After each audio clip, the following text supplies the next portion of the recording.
Auzubillahiminash-shaytanir-rajim. Bismillahir-rahmanir-rahim. Allahumma salli ala Muhammadin wa ala ali Muhammad.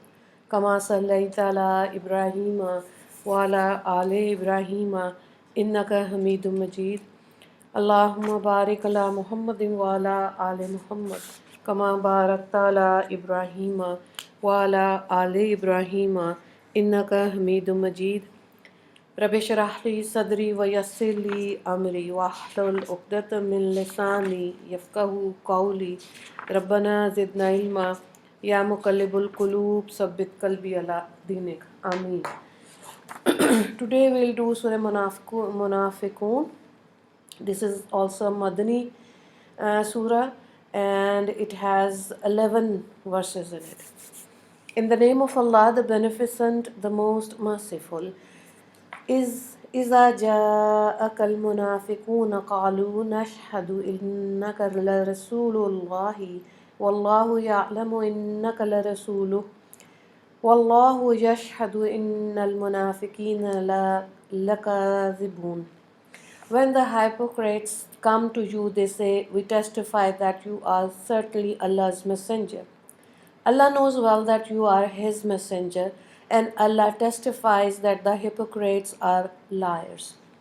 اتخذوا أيمانهم جنة فصدوا عن سبيل الله إنهم ساء ما كانوا يعملون. They use their oaths as shields and prevent others from Allah's path. Evil indeed is that which they do. ذلك بأنهم آمنوا ثم كفروا فطبع على قلوبهم فهم لا يفقهون. This is because they believed and then they disbelieved, so their hearts were sealed and they do not understand. Verse number 4. وَإِذَا رَأَيْتَهُمْ تُعْجِبُكَ أَجْسَامُهُمْ وَإِنْ يَقُولُوا تَسْمَعْ لِقَوْلِهِمْ كَأَنَّهُمْ خُشُبٌ مسندة يحسبون كل صيحة عليهم هم العدو فاحذرهم قاتلهم الله أن يؤفكون. When you look at them, their physical appearance appeals to you, and when they speak, you listen attentively to what they have to say. They are like sticks leaning against a support. They think that every shout is against them. They are enemies to behave of them. Beware of them.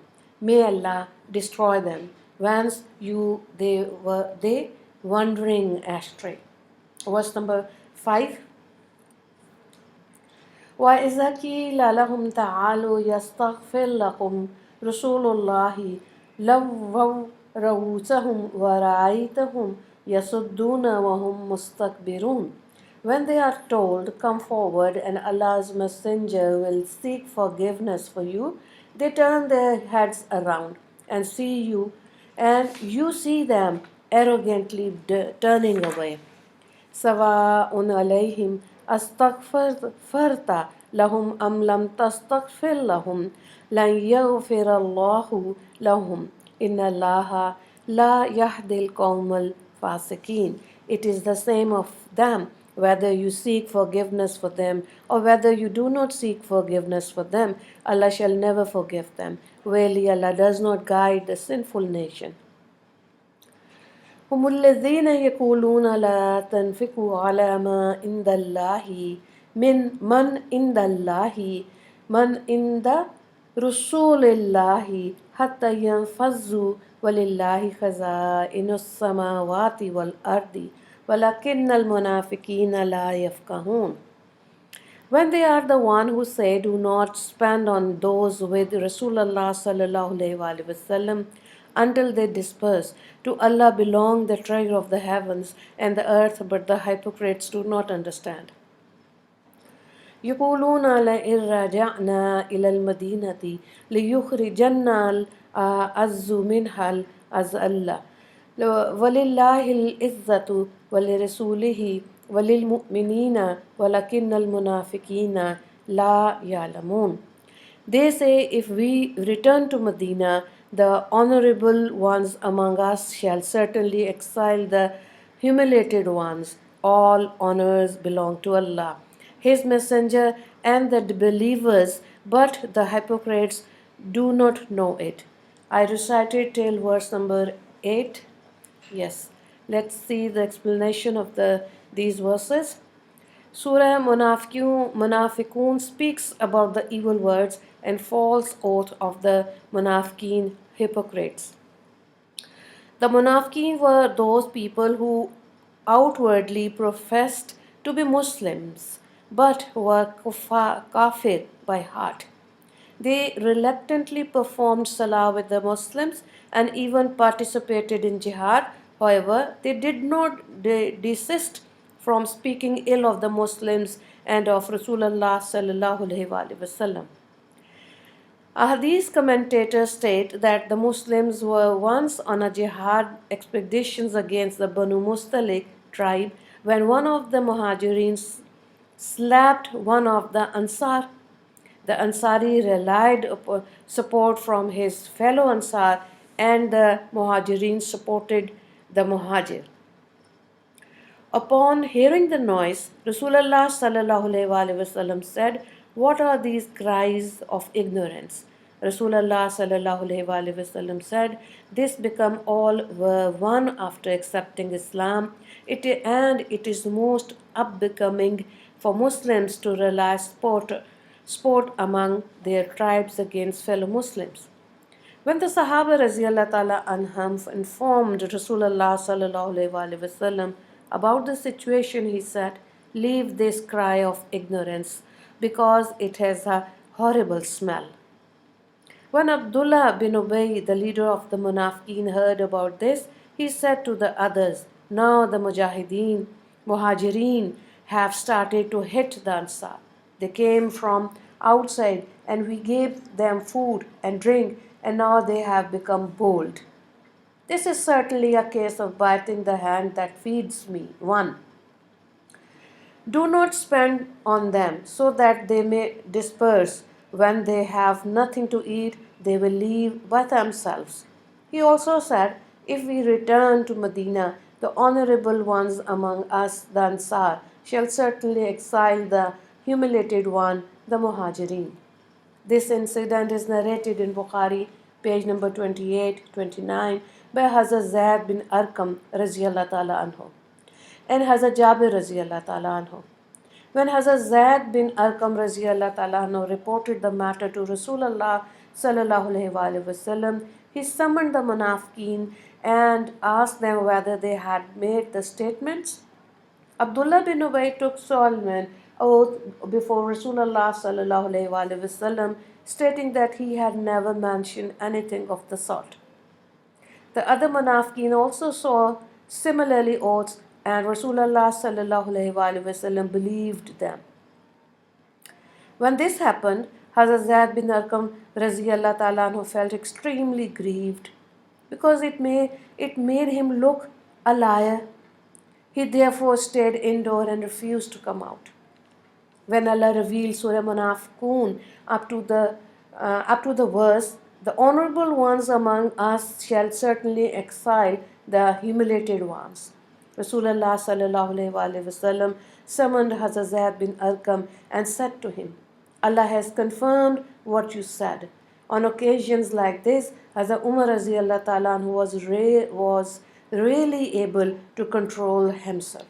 As he had said earlier concerning Hazrat Hatib bin Ubay Bakla's Raziyallahu Ta'ala Anhu, he repeated on this occasion when he said, "Rasulullah sallallahu alaihi wasallam, permit me to behead this hypocrite, that is Abdullah bin Ubay." Rasulullah sallallahu alaihi wasallam replied, "Leave him. If you kill him, people will say that Allah's messenger kills his own companions." Tirmizi reports that when the son of Abdullah bin Ubay heard that his father had said, "The honorable ones among us shall certainly exile the humiliated ones," he refused to allow his father into Medina until his father admitted that he was humiliated and that Rasulullah sallallahu alaihi wasallam was honorable. When he admitted this, he was allowed to enter Medina. The son's name was also Abdullah. We shall now review the surah from the beginning. Allah states, when the hypocrites come to you, they say, we testify that you are certainly Allah's messenger. Allah knows well that you are His messenger. And Allah testifies that the hypocrites are liars. The Munafiqun lied when they said that they had accepted Rasulullah sallallahu alaihi wasallam as Allah's true messenger. An oath is taken to confirm that what a person says coincides with what is within his heart. The oath of the Munafiqeen would have therefore meant that they truly accepted Rasulullah sallallahu alaihi wasallam as Allah's messenger. However, their oaths were blunted lies. Truthful people seldom have to take oaths because people know them to be truthful. However, the Munafiqeen repeatedly took oaths because they were not truthful.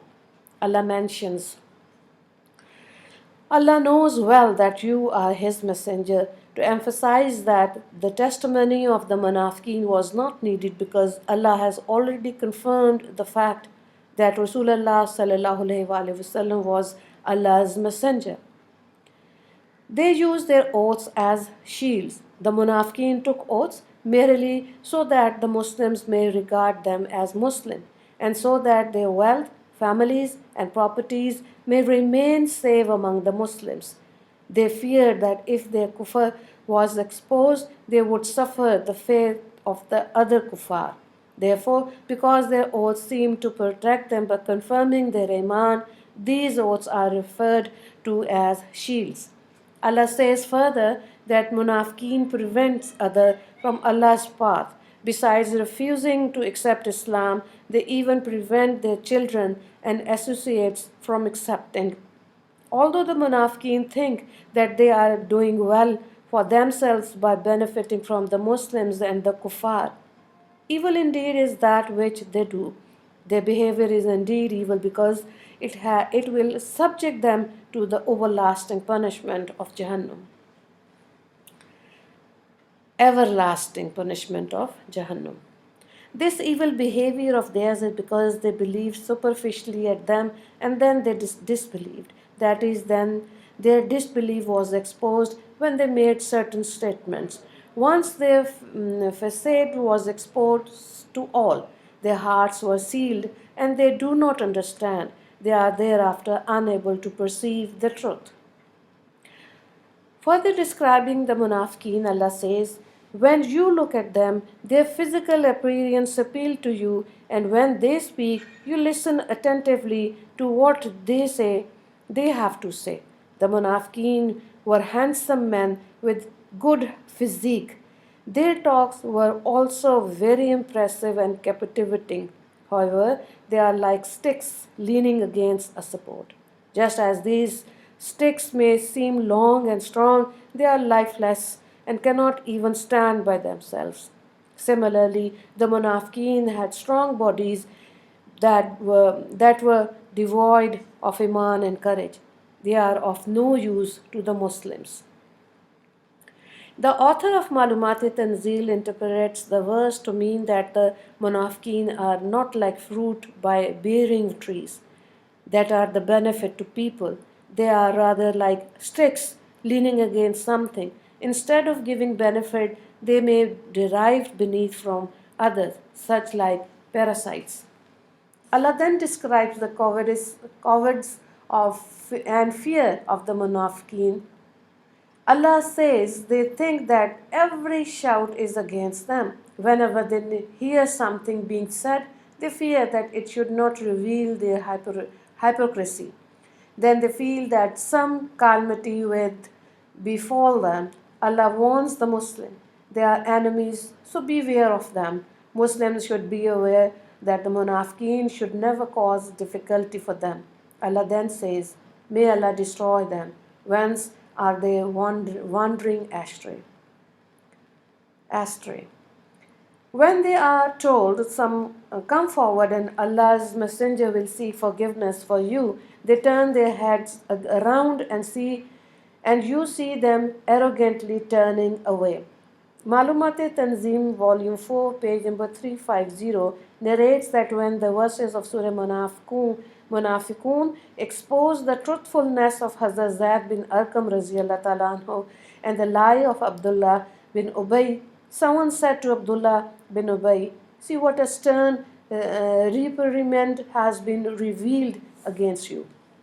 Why do you not go to Rasulullah sallallahu alaihi wasallam and ask him to pray to Allah to forgive you? To this, Abdullah bin Ubay responded by turning his head around and arrogantly saying, I believed when you people asked me to believe, and I even gave zakat when you people asked me to. Now the only thing left is for you to ask me to prostrate to Muhammad sallallahu alaihi wasallam. It was on this occasion that Allah revealed the verse. When they are told, come forward and Allah's messenger will seek forgiveness for you, they turn their heads around and you see them arrogantly turning away. Malumat-e-Tanzil reports that they turn their heads away as a sign of mocking Rasulullah sallallahu alaihi wasallam. Allah then asserts, it is the same of them whether you seek forgiveness for them or whether you do not seek forgiveness for them. Allah shall never forgive them because their hearts have already been sealed. Verily Allah does not guide the sinful nation. Further describing the Munafiqun, Allah says, they are the one who say, do not spend on those with Rasulullah sallallahu alaihi wasallam until they disperse. This statement was another of the many ignorant statements that the Munafiqun were used to making. In this statement, they regard themselves as providers, forgetting that Allah is the one who provides. They thought that if they stopped supporting to the Muhajirin, they would be forced to seek their own sustenance and desert Rasulullah sallallahu alaihi wasallam in the process. People enamored with this world as given to making such statement, and they often harass those working and collecting for masajid and madaris, thinking that it is their money that run their institutions. Allah replies to their intimidation by stating, to Allah belongs the treasure of the heavens and the earth.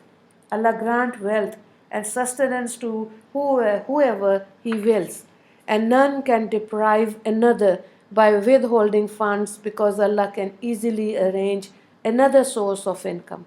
Allah provides for all His creation. However, the hypocrites do not understand.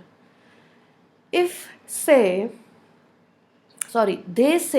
if we return to Medina, the honorable ones among us shall certainly exile the humiliated ones. Because of the Munafiqun raised in Medina before the Muhajirin arrived there, they regarded it as their city. Since the Muhajirin were allies to their city, the Munafiqun held the opinion that they were the honorable ones and that the Muhajirin were humiliated people. They made their intentions clear that they intended to expel the Muhajirin from Medina. Allah replies to their statement by saying, all honors belong to Allah, His Messenger, and the believers, but the hypocrites do not know it. The Munafiqun felt that they are honorable because they have the material possession of this world. However, their enjoyment in this world was short-lived because they were soon banned from entering the masjid. Although some of them sincerely accepted Islam and were able to live honorably, the rest of them died without accepting Islam, and Rasulullah sallallahu alaihi wasallam was prohibited from performing their janaza salah. Now I will recite from verse number 9 till 11. Ya ayyuhalladhina amanu la tulhikum amwalukum wala awladukum an zikrillahi wa man yaf'al dhalika fa ulaika humul khasirun. O you who believe, let not your wealth and your children make you neglect Allah's remembrance. Those who do this are certainly losers. وأنفقوا مما رزقناكم من قبل أن يأتي أحدكم الموت فيقول رب لولا أخرتني إلى أجل قريب فأصدق وأكن من الصالحين. Spend from what we have provided for you before death comes to any of you. And then he says, O my Rabb, why do you not grant me respite for a little while so that I could spend in charity and become of the righteous? وَلَنْ يُؤَخِّرَ اللَّهُ نَفْسًا إِذَا جَاءَ أَجَلُهُ وَاللَّهُ خَبِيرٌ بِمَا تَعْمَلُونَ. Allah shall not grant respite to any soul when its term arrives. Allah is informed of what you do. One's wealth and children are two factors that cause one to neglect remembrance of Allah. They cause one to neglect one's farz and wajib duties among with the nafil acts of worship. They cause one to be engrossed in the affairs of this world and to continue earning wealth for oneself and for one's children. One then becomes obsessed with making one's children wealthy. It then happens that one does not care from what sources one earns one's wealth.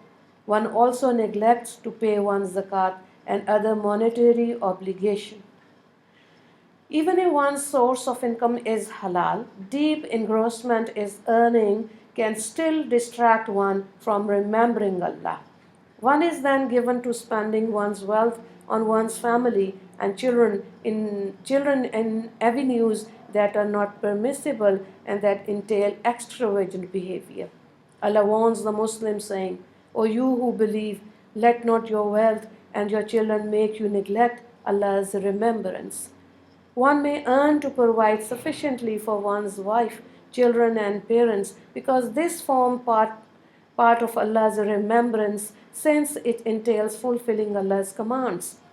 However, one should not make earning one's living the object of one's life because one will then be distracted from remembering Allah. Allah says those who do this, that is, who allow their wealth and children to make them neglect Allah's remembrance, are certainly losers. Of course, the kuffar are not at a complete loss because they are doomed to eternal damnation in Jahannam. As for those mu'mineen who allow their wealth and children to distract them from Allah's remembrance, they shall suffer to the extent of their negligence. A moment spent without Allah's dhikr, remembrance, is a great loss indeed. Rasulullah sallallahu alaihi wasallam said that a person who once recites Subhanallah wa bihamdihi shall have a date palm planted for him in Jannah.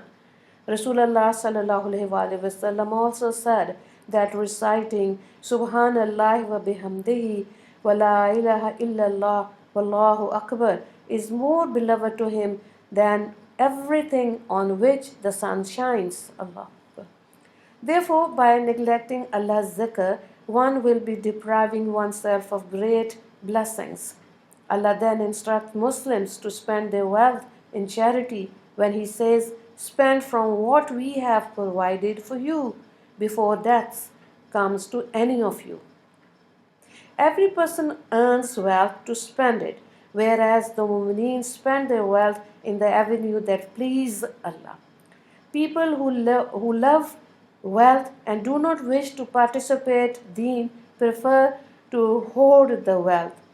They become slaves of their wealth and are reluctant to spend even in zakah. Allah adds the people should spend in charity before death because when death overtakes them, it will be too late to carry out any good deed. After a death, a person will plead to Allah to return him to the world so that he may carry out the good deeds he neglected while alive. He will say, O my Rabb, Why do you not grant me respite for a little while so that I could spend in charity and become of the righteous?